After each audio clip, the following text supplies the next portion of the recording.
I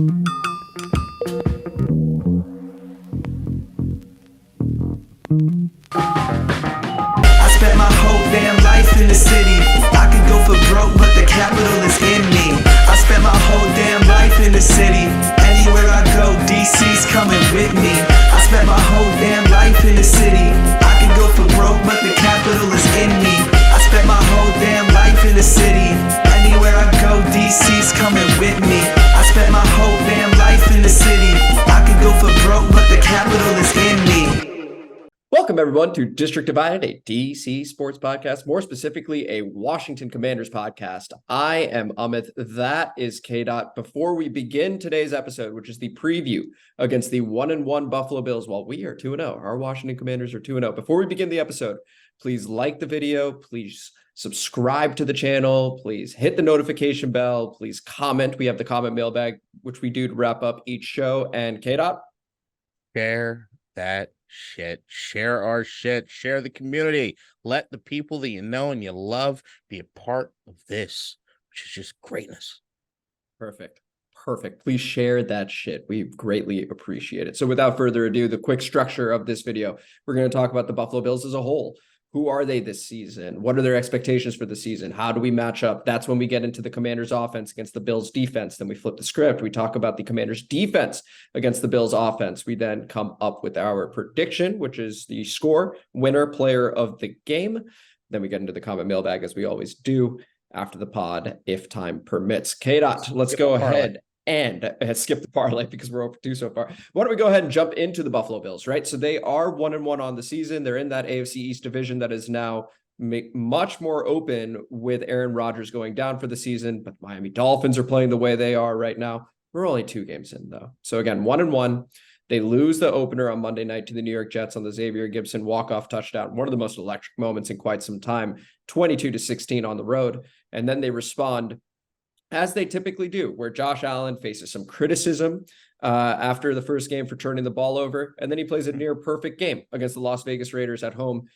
They win 38-10. K-Dot, when you think about this Buffalo Bills team, what is your initial reaction to them, and what are their expectations for the season in your eyes?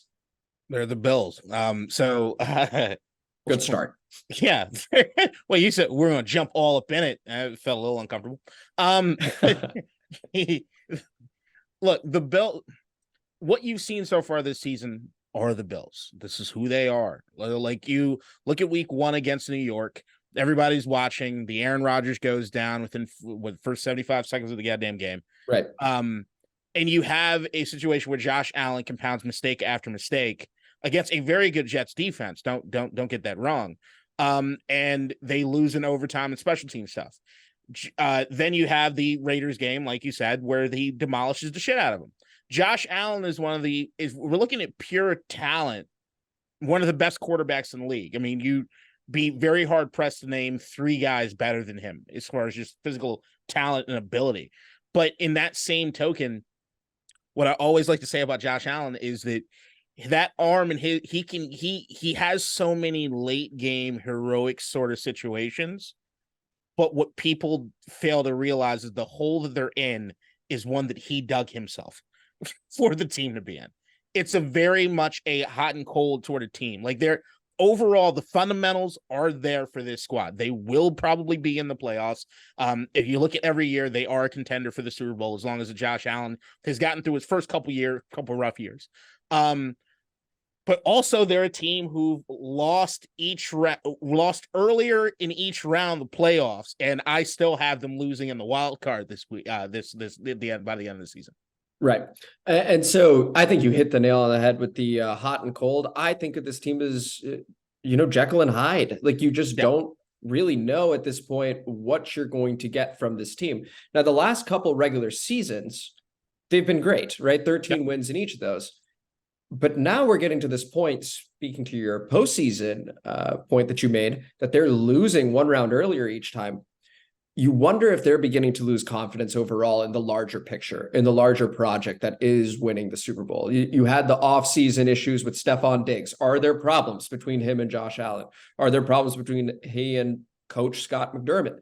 Like, are there issues? And you heard, yeah, there are some issues. And then all of a sudden, game one happens. He gets 13 targets. He gets 10 catches. Things seem to be going fine, but then they lose because Josh Allen throws 3 picks. Is he forcing it too much to Stefon Diggs? And then the very next week, they go down 7-0 early. They actually end up going 3 and out on their first possession. And then the Raiders get intercepted. The Bills end up scoring. They're at home. It's hard to beat them over there. Game over, right? It is that simple. Now, the good news is that the game is happening here at FedExField. It is a home game. And the Bills, while they have been a really, really good regular season team, if you'd rather play them in Buffalo or at your place, it's always going to be your place. So why don't we go ahead and jump into the Commanders offense led by Sam Howell, Eric Bieniemy, and the boys against this Bills defense. So K-Dot, I'm going to throw it to you. What do you think our Commanders offense is going to do against the Bills, and where do you see success against this Bills defense? All right, so I think that's a fair answer, just to be clear. Yeah, because there's a reason there's no parlay this week. I honestly don't know. So like, this. So when you were saying the Dr. Jekyll and Mr. Hyde sort of thing with the Bills, I don't quite go that far. It's not the Bills that are Dr. Jekyll and Mr. Hyde. It's Josh Allen. The rest of the team usually plays pretty solid. So good point. We're looking at like the defense there for Buffalo they have a few guys that are like, I'm not going to say they're big names, but they are dudes that are respected around the league. And if you watch football, you're like, okay, that's a solid fucking football player right there. Right. And they always have a defense that's ranked top 5, top 10 year in and year out, even with some of the more unheralded guys. But I mean, like Jordan Poyer and Micah Hyde, Leonard Floyd, Taylor Rapp, and Shaq Lawson, Tim Settle, our old guy. Yeah, man. They loved taking our Ed old Oliver, guys. Matt Milano. It's a good group. Yeah, like so it's a solid defense. And if you're looking at anything, look at like last week when you said Josh Jacobs, you dropped his name.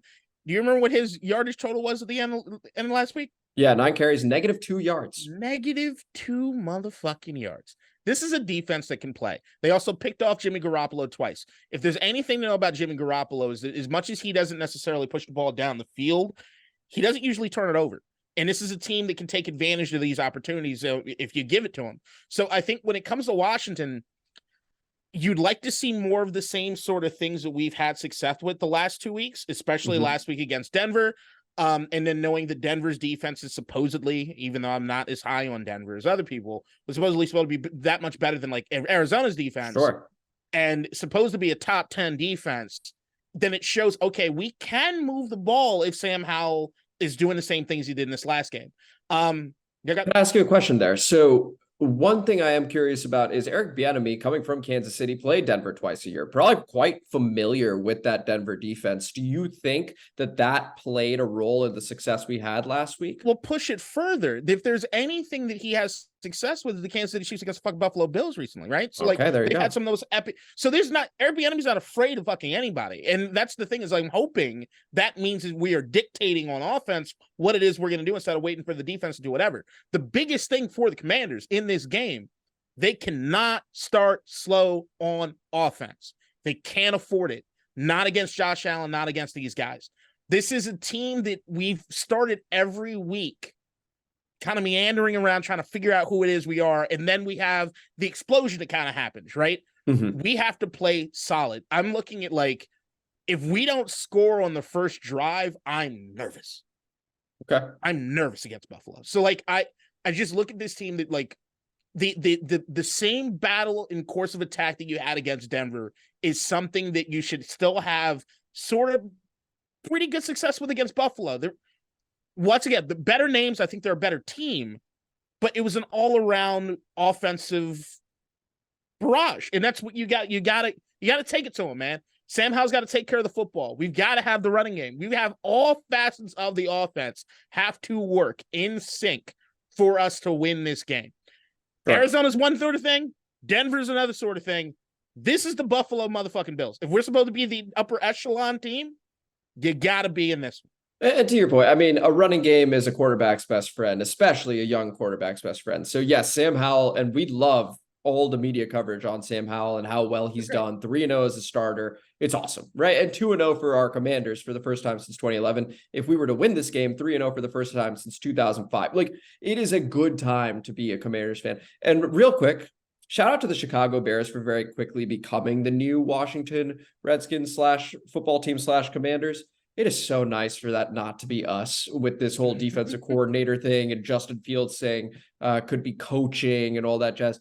It just feels nice, K-Dot. We're the 2-0 team. We seem to be better run. It's quite nice. Excuse me. The one thing I did want to say is that the running backs need to be active in the passing game. And so when you look at Buffalo, now we had mentioned Josh Jacobs, 9 carries for -2 yards. He also had 5 catches for 51. If you look at Dalvin Cook the week before, he had, I think, 3 catches for 26 or 46. It was one of those two. And even Brees had a catch for 20 yards, and Brees gashed him on the ground. 172. Right? There you go. Yeah. So you got the 127 for Brees. You got a few more from Dalvin, like on 10 carries, but not everyone's Brees Hall, right? Not everyone is going to be of that caliber. Josh Jacobs is a well-known superstar running back, but he struggled on the ground. But you can, and this is where I want Sam Howell to be patient, right? That it is a tough secondary, and that, hey, if you do need to check it down, check it down. This is going to be one of those games where you're going to need those drives maybe to be a bit slower. Maybe you're not going to be able to get those chunk plays you kind of got against the Denver Broncos. I don't mind if we get into 2nd and 6 even, or 2nd and 5. That would be great. So 5-6 yards at a time would be the way it seems like you move it on this Bills defense. And then you do get the occasional shot as they creep in. What do you think of that, K-Dot? I think you got to take it to him. Okay. Honestly, so you would just... Well, the thing is, I think everything is predicated on the run, right? So, like, I do think that you have to have a running game that you're not going to get away from. I think that looking at Brian Robinson and Antonio Gibson, and especially looking at the burst that we saw from Gibson in his limited carries last week, they need to have a real two-headed monster going into this game. And they need to stick with that run, but also make sure that that run is setting up other things, whether it's who you're switting in motion, whether it is you're getting even kind of fancy with who's getting the ball out of motion, jet sweeps, whatever. I think the run game has to be the basis in which everything's going, but it's to take the shots. And the thing with Sam Howell is that I think with him and seeing what it is that he did last week, even, and that the throw that everybody keeps talking about, which is the one to Terry in the end zone. Incredible throw. And just perfectly put on right a rope. You've got to take it to him. Yeah, I know Sam Howell's not Patrick Mahomes. I know he's not that guy. But if I'm looking at the teams that usually have the most success against Buffalo, it's the ones that take it to their asses. Okay. I think that there is a bit of fear in coming into Buffalo in playing these guys, and you can't be afraid of them. Okay. Hey, listen, I respect it. And this is going to be a great opportunity for Sam Howell to continue to show everyone what he's about, right? Like, if he's able to continue making those throws, it's like all of a sudden, do we have a degree of consistency at the quarterback position? Like, a lot can be answered here with this offensive display. I will say I expect big things out of Antonio Gibson. You had mentioned the 2-headed monster in the backfield. I know game 1 he fumbled. Game 2 looked a lot better. And here we go again. I think this is a good opportunity for him in space. You'll even remember Antonio Gibson caught a screen pass against the Bills at Buffalo. Mm-hmm. He scored. It was around an 80-yard touchdown. So you can see success from Antonio Gibson this week, Brian Robinson this week. Don't give up on the run, but you may need to check it down to those guys in some open space, because that seems to be working a little bit, at least early on in this season. Any final thoughts before we flip the script? 100%. On the running backs, I think that what gets lost a lot of times because of the way we're seeing is Antonio Gibson and Brian Robinson are damn near identical. Body, height, all this shit, as well as almost skill set. It's just that Antonio Gibson has historically looked to be a little less patient as a runner and not necessarily knowing exactly what to do at running back. But you have two guys. Brian Robinson, let's get catching a fucking football. I think that they have to utilize both guys in similar ways, I'd say. It's a fresh guy. Do whatever it is you do. It's just a fresh guy. It's not that half the playbook on offense goes out because one guy's in compared to the other guy. You can do the same thing. I would also say the two of them represent different personalities despite having similar builds, which is really nice, because it's not the same type of back. You can get something different depending on who you're giving it to, but we will need both. I love Kyle Brandt's angry runs. I think everybody watches Yep, those. Brian Robinson got nominated. And the thing is that if you look back, Antonio Gibson has some of those. He has some of those angry runs, and I think that we just don't want to lose sight that we got two guys that could be pretty fucking special. Okay, cool. Any fear of Tre'Davious White? You going after him? I'm going at, look, that's the thing is like with these wide receivers that we have, I keep looking at the numbers at the end after the last 2 weeks, and nobody jumps out of the box score as far as the receivers, right? We have a touchdown. I don't think anybody's hit 100 yards yet. There's like, let's go. Like, I think I trust Sam Howell enough. And this to me is one of those games in which even if he throws a pick, I want to see us push it. I want to see him show that I got faith in Jahan and I got faith in Terry, and let's fucking go and do this. And maybe faith in Cole Turner as well. Of course, yep. Logan Thomas in concussion protocol. Highly doubt he's going to play this week. I'd be stunned if he did. So expect Cole Turner to get some more time, and John Bates. So we'll see what happens there. Let's go ahead and flip the script. Let's talk about the Commanders defense. They got 7 sacks against Russell Wilson last week. Chase Young returned. He got a sack and a half. Montez Sweat played really well. Daron Payne was magnificent. And it was one of those games where Jonathan Allen was a bit more quiet on the stat sheet, but still makes a difference as he always does. So our front four raring to go against Josh Allen and this Bills offense. What do you make of this matchup, and where do you see success over here, K-Dot? This is the tougher angle of the matchup. So like, but it's also the one which could breed a lot of opportunity. So like, that's the thing. We're talking about that Dr. Jekyll, Mr. Hyde sort of thing, right? So, the key to this game, especially if you look at where it is that Buffalo got right in the Raiders game, James Cook torched those fucking Raiders. Yes. He was averaging 7.2 yards a carry. I think it was 17 carries, 123 yards, I want to say. Just fucking nuts. Yeah, you nailed it. And then Damian Harris, even 7 carries, 33 yards. Latavius Murray, 6 carries, 22 yards. Yep. They both scored. Everybody got a piece, so it's like, and the one thing that Washington has not necessarily done the best job of is stop the run early on this season. So like, even if you look at last week in Denver, one of your favorite guys, Javonte Williams, he had a very high yards per carry. I mean, even yards per play there for Denver. They were like 9 right. And very early. Yeah. They were at 9 yards until the very end with the Hail Mary and whatever, all the fucking stats get out of work. Right. There is something on the defense that they need to shore up more against the run. I think that there are periods of the game where everything looks good, but there's also a lot of elements where you see guys gash for a 15-yard chunk. And so they'll do a good job as far as keeping somebody like 2 yards, but oh shit, there goes the 15-yarder. And that will fuck your whole average up, right? So they need to shore up some more stuff on the run. Outside of that, the biggest key to everything is what you're going to do to Josh Allen. Now, against the Raiders, Josh Allen barely felt any fucking pressure. The Raiders really have one guy on the defense that anybody's worried about, in Max Crosby. And it's night and day if you're comparing the Raiders defense to what it is that we have here in Washington, especially the front four. They need to get after Allen. Now, the thing with Allen is that he can also make you pay if you do too much. That I haven't seen a lot of this from the Commanders this year, but at least in years prior, they worry so much about getting down back into the backfield that they leave wide open lanes for guys to come through. Thank you for saying that. So with Josh Allen and that fucking size of that dude, he will make you pay if you are not shoring up that, hey, we got to keep containment and then rock his world. You have to hit him. And you got, like, he's great under pressure, but if you start really hitting him and get your hands on him, do this, that, and the other, and let's say the offense, you want to force Josh Allen into playing hero ball. You want to force Josh Allen into thinking that he has to throw far down the field. And there's one way to do that from a quarterback perspective is they hit the motherfucker. You're going to find me echoing your takes over here, because my first key on defense is you see Josh Allen, right? And you go, man, we really need to stop that guy. Kind of the opposite, where I'm going, stop the run, force him into that hero ball, that 2nd and 9, that 3rd and 7, 3rd and 8, and then contain the pocket and just watch him do his thing. And it can go either way. You are almost gambling here. This is a very talented Buffalo Bills team, right? Once again, 13 wins last season, 13 wins the season before. It's a good team. So you are going to have to take your chances. And why not take a chance with the guy that's turned the ball over more than anybody else since he's been in the NFL?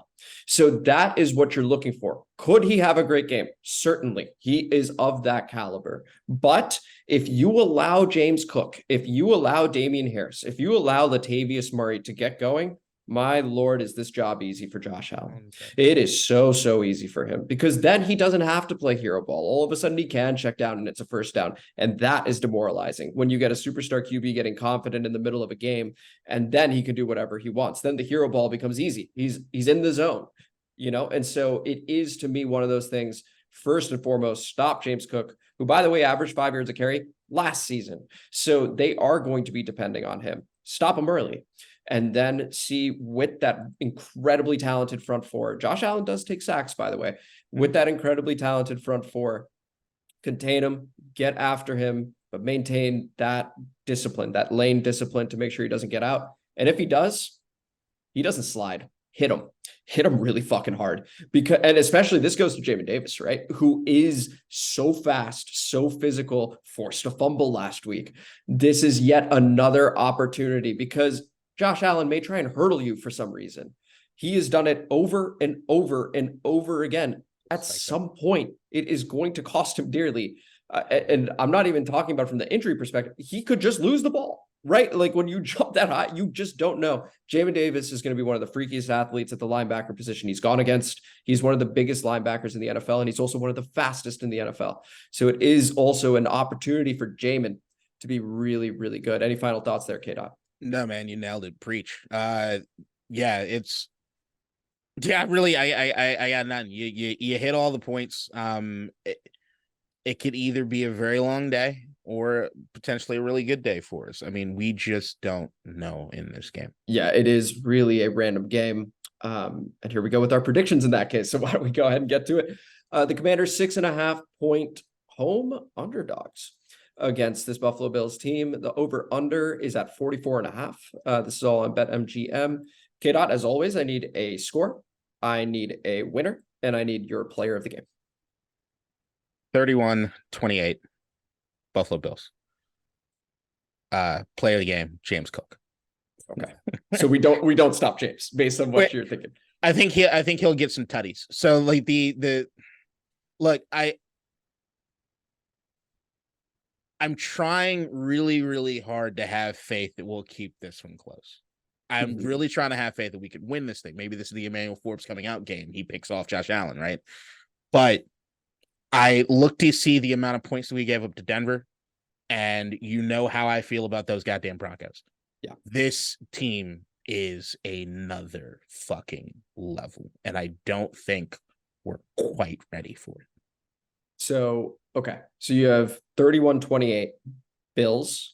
And you have James Cook as your player of the game. So Commanders cover, hit the over. So stupid. I don't even want you to recap because I don't believe it. So okay. So well, because it's a random, this is the whole point of this episode, is to let you know how random this is. Here's what I have. I think FedExField is going to be rocking, right? Opportunity to go 3-0. Right. I think we do get off to a fast start. And I think we're feeling good. We're up 24-20 near the end. We can feel 3-0. 27-24 Buffalo. Okay. I think they end up making those plays. There's a lot of excitement. It's still youngish secondary, right? Derek Forrest, Cam Curl, Emmanuel Forbes, who did not have a great PFF rating. It goes up and down, though. Christian Gonzalez for the Patriots, who we were thinking about taking. Horrible week 1. Really good week 2 against Tyreek Hill. Corner is a random position. But I got 27-24 Bills with Josh Allen making just enough plays, but our defense plays well overall. And it's just at the end, there's just maybe a busted coverage, or they just do enough to get past us. And Josh Allen will end up being player of the game, because I think we do a good job on James Cook. I really do. That being said, I would fucking love one more Shades Monday. 3 in a row. Could you imagine that? Oh my goodness. If we end up going 3-0, Oh, it's going to be a problem. Anyway, why don't we jump over to the comment mailbag? Any final thoughts on the prediction score? We both have 3-point losses for the Commanders here. The only thing, and I find myself when you were talking, I thought about this. I wouldn't say that any of this game is random. I wouldn't even say that Josh Allen's random. I think these are progressions. I think the Commanders right now, when looking at the season, Cardinals win, Broncos to me was a win. We're 2-0, and now we start hitting some of the top teams. This team is still young. This team still kind of get their things right. Losing to the Bills, even losing badly to the Bills, is not a grand indictment on how this season is going to go. It's a it's a step in the overall process. We still got a lot of good teams to play, and as long as we're looking really competitive by half this season against some of these great teams, I'm feeling good. Yeah, I completely agree with you. And also, early regular season football gets crazy. It gets crazy. I mean, you even look at it like the Lions beat the Chiefs in Arrowhead. Yes, no Travis Kelce. That's still really hard to do on banner night. The Seahawks get steamrolled at home by the LA Rams. Then the Seahawks and Lions play each other. Seahawks win. Like, it's random. The Falcons, 2-0, first time in a while for them that they're doing well, which K-Dot's Falcons, actually. But then, like last year, the Chiefs, 2-0. The Colts, 0-2. Colts win. It's so random early Any given on. Sunday. These things, any given Sunday. Thank you very much. It can happen. Yeah, I would just say but what is that progression, right? Steps. If we do beat the Bills, then throw all that out, Super Bowl, baby. Yeah, that's exactly right. Okay, because if early season football is supposed to be random, unpredictable, and then we're 3-0. Oh yeah, those shades gonna be on. Some chains may be on. Who knows? Who knows what we're gonna do? We'll see. Anyway, let's jump over to the comment mailbag. We have 4 comments. Beginning with Vindo. The Broncos suck. As it turns out, that is true. Appreciate that, Vindo. To which we get a response from Tony. Tony. Shout out, Tony. This game wasn't about the Broncos suck. This was the perfect game for our team to learn how to win by overcoming adversity, staying resilient, and dragging our ass across the finish line. Just be happy we won, dog. And I would like to think that Vindo, of course, is happy we won, but also recognizing that the Broncos do suck. That being said, Tony, 100% correct. This is about our team, our ability to go down 18 on the road, make adjustments, and win a game in a tough environment. K-Dot, what do you think? The Broncos suck, and it's a game you're supposed to win. And good teams or teams that are on the move win these games. So good for doing what you're supposed to do. Excellent. Let's move on to Blood Clot with 2 different comments. We'll begin with the first one. That Hail Mary, it went through 2 defenders. Forbes first, just knocked that ball out. You don't need a pick to win. I'm sure Rivera, EB, and Del Rio gave them shit for that one. When I first saw that juice play at the end, it looked like it could have been PI, but after further inspection, and I'm glad you did, Blood Clot. After further inspection, there was a little jersey tug, but he reached over him to make a play for the ball. I don't think it was draping over him, but it was right on the line. I just wish it didn't come down to that, and we just blocked that Hail Mary. I think everyone's heart rate in the DMV would also have agreed and would have preferred that the Hail Mary just get knocked down. Man, what a play that was, K-Dot. Yeah, I remember. That I had it in my notes before we did the pod, and I would go back to my notes. Was why aren't we just batting the ball down? Like, why were people doing more than just that? As far as I'll say it this way: if they had called PI, I wouldn't have argued. It was bang bang. It was tough. When I first saw it, at least from the TV perspective, I thought it was. I was waiting for a flag. And then it didn't come. And then actually, when they did slow it down, I was like, you know what? It could go both ways. And also the New York Giants game. I mean, there's also that, right? So the football gods decided to and even that was it out. Egregious. That was horrible. That honestly ended our season. Yes. And then, the next week, Heineke loses against San Francisco. We bring Carson Wentz back in. And then, but did that give us Sam Howell? I don't know. Yes. It's all very interesting. And then we got one more comment from Blood Clot. Remember when Cousins would throw a pick and how dejected he looked on the sideline? One of the reasons I didn't like him as our starting QB, K-Dot. Even the announcers pointed out how important it is not to bring the players down. As a leader, you have to remain positive and steer the ship true. Blood Clot, I hope you coach, man, because this is good stuff here. Howell does that. So excited for this kid. You think they're going to give the game ball to a player for once this season?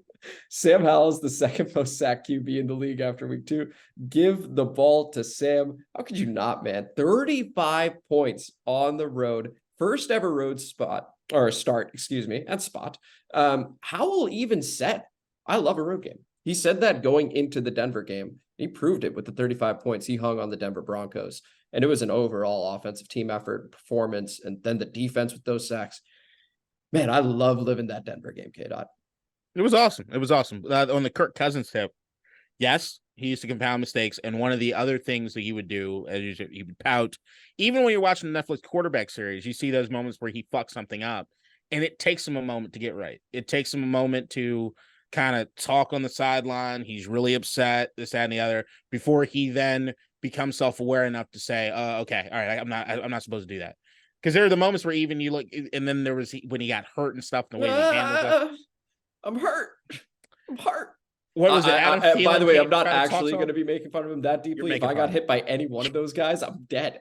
When Adam Thielen comes over and he's just like, you could say he's just not paying attention. It was pretty funny though. It was pretty funny. But I like Kirk. He's chaotic. I like Kirk the human. I've always maintained that. I like Kirk the football player. He's enough to win. He played great against Philadelphia. He's enough to win. He is probably maybe enough to win a conference championship game. If Kirk Cousins played for San Francisco, they'd have a Super Bowl. I guess we'll never know.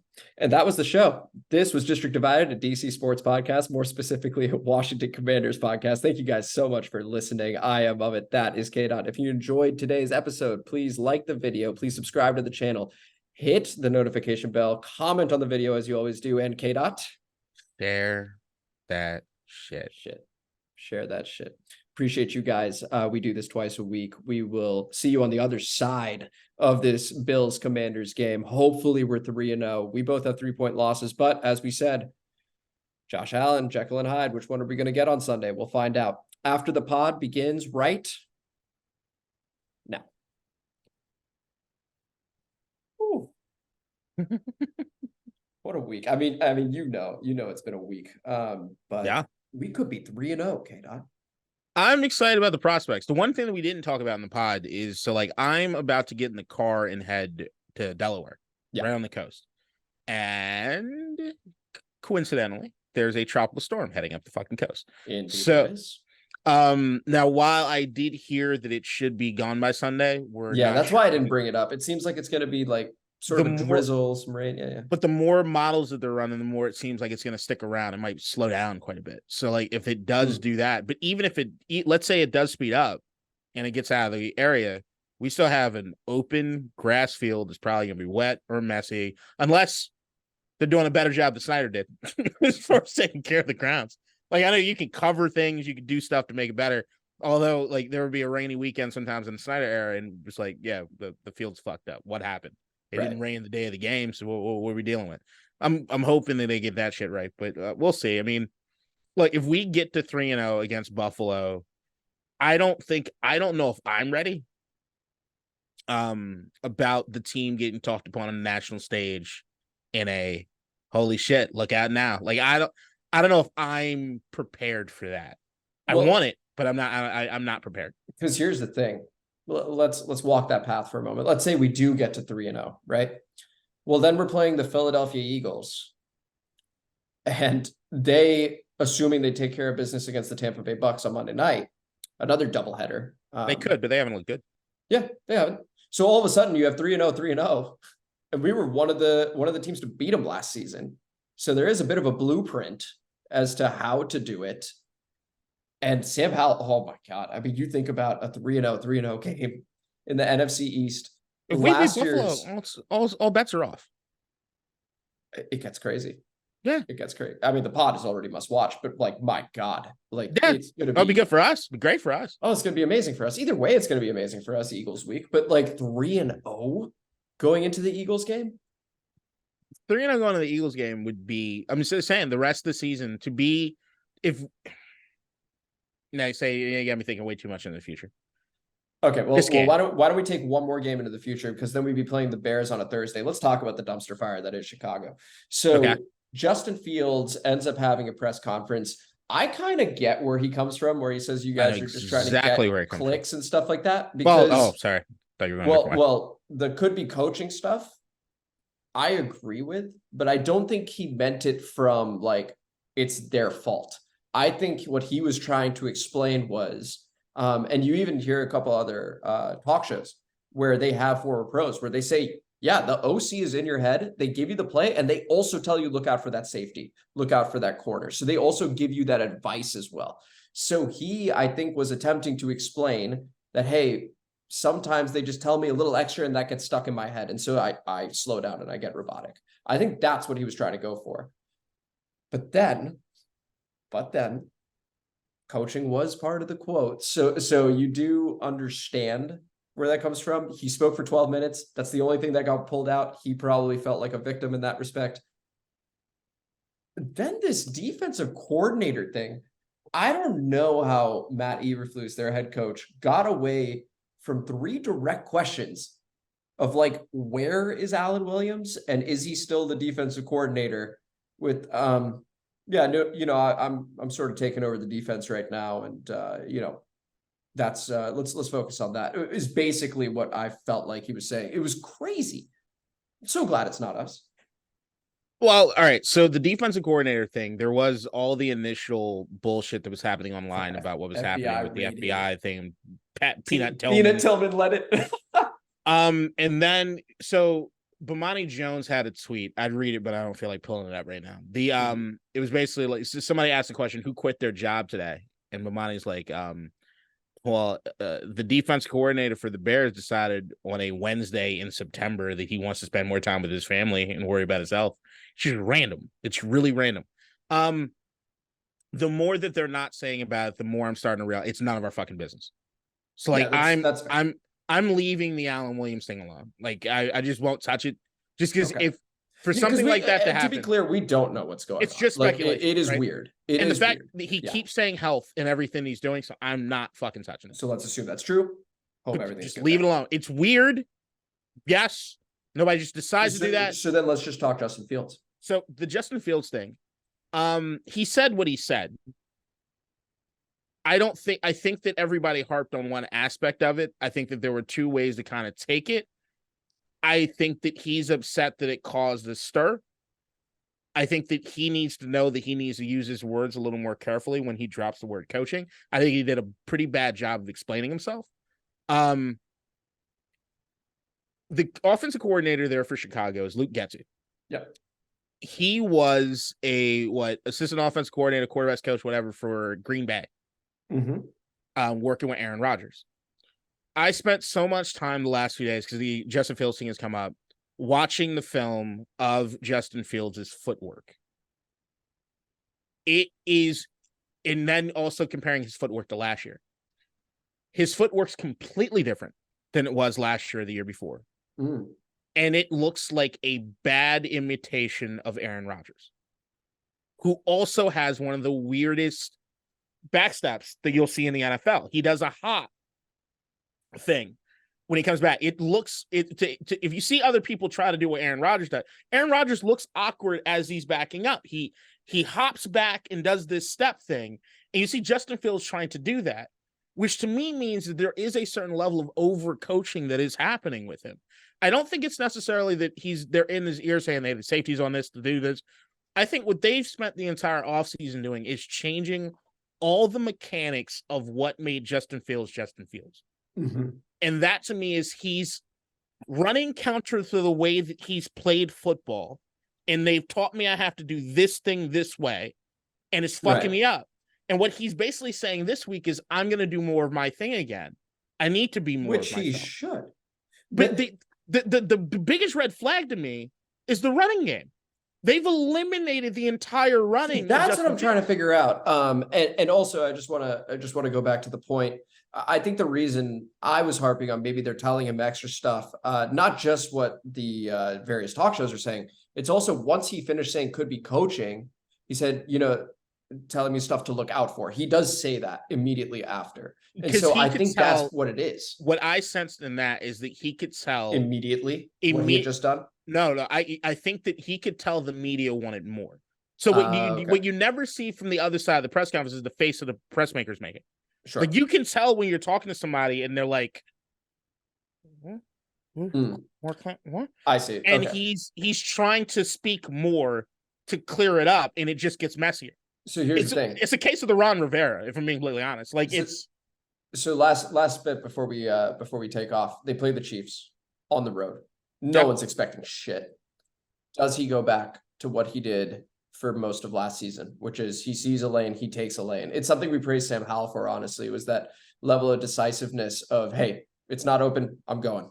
I'm sliding, I'm taking those yards. And if it is blatantly open next time, I'm throwing it. See, that's the thing that's so crazy about Justin Fields is that he didn't run at Ohio State. He didn't run at Ohio State. He didn't scramble at all at Ohio State. It wasn't, and then he had 1,100 yards last year. So it's like because he's a freak athlete. But that's the thing. You can see there's a natural play of style that he's seeing, and he's reading it himself and being like, all right, this isn't going to work. I got to do this. But the no design runs to nothing. It's akin to what we saw the year after RG3 got hurt here, in the sense of, I don't know if it's Fields going to the coaches saying, I don't want to do that anymore. It doesn't feel like that's the case. It feels like the coaches are saying, why, this is the way we're going to do it. Would you take that away? Bro, I've been racking my brain about that. Me and Brendan I talked about it on the other. That's why I think it must have been Fields being like, I don't want to run. It's not. Like the thing is, it's insane. They're dumb. They're fucking stupid. Like that's where I'm going with this. They're really fucking dumb. So even if Justin Fields, and to answer your question, if he does do more of what it is that he has been doing, yes, he will look better. Yes, the offense might look a tad better. It won't matter. They fucking suck. Like, the defense is trash. Offensively, everybody saw the Chase Claypool shit, and I've disliked that dude since Pittsburgh. Yeah. The DJ Moore move was supposed to be the thing to take him to the upper echelon. They were a sexy pick to finish like second in the division or something. Football left. That's the thing. It's 0-2. It sucks, but it's but the O-line is bad. The O-line has been playing bad. They can't establish anything. Right. It's not looking good for Chicago. And if I'm looking around the league, Arizona's playing harder than anybody expected them to. The Rams are good. Fucking surprising to me. I'd never doubt Sean McVay. They got fucking Puka. He sounds like an orca. It sounds like the name you give a fucking right? Orca. Fifth round pick. Yeah. So Orca dude is about to be a Hall of fucking Famer. The Bears are the worst team in football. It's not close. Their defense is absolute trash. It seems like that hasn't changed at all. But the Chiefs are also slowly getting things right. So it's like, no, they're not going to win the game. But could Justin Fields have a good day on the ground? Maybe. All right. And if he does, 100% was on the coaches. Yes or no before we leave? The spread is 12.5. Do the Bears cover that spread? Yes. No, I've already placed a bet. I say yes. I think he does turn it around. It is a backdoor cover, just to be clear. All right. This is the show. Thank you guys for listening. See you guys on Monday. In DC, we're just hoping that you listen.